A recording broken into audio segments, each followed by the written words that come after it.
So you have campaign names that aren't names.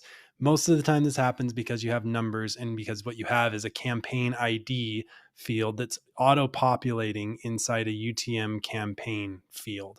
Sometimes people have dates as the campaigns, and so it shows up, we catch that as well. But, and some people will say, no, no, this is fine. I'm okay with that. We'd argue with that for two reasons, at least ask you to consider that for two reasons. The first one is, ease of use in being able to consume the data. Nobody remembers what the campaign IDs mean. People can read the human readable names. Optimizing your analytics program, your analytics tool, and your team means reducing the time that it takes for them to look at the data and then get insights, things that they don't know that they can act on to improve performance. So this just makes it not very human readable. Can you look it up? You can. Does it take you longer? Yes. Does it mean that you get slower? You can't pull the data as fast? You can't answer questions as quickly in his meeting? Yeah, in a meeting. Yeah, it does mean that.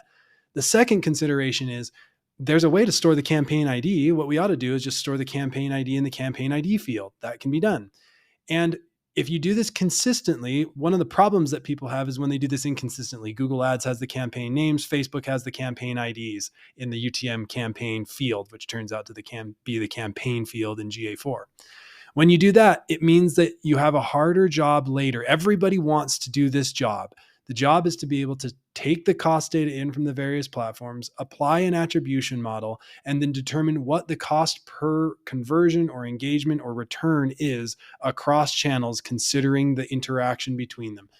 That's not that hard to do, but it requires some good hygiene. And if you have campaign names sometimes and campaign IDs, then it means you have a difficult cleaning job of cleaning the data and organizing the cost data before you can join it to an attribution model.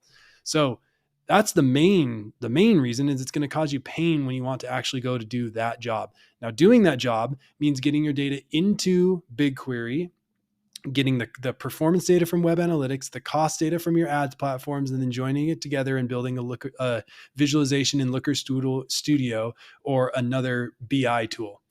That's all possible. If you want to talk to us about how that gets done, we've got some secrets and some shortcuts and some tips and tricks to make it happen fast. Don't hesitate to reach out.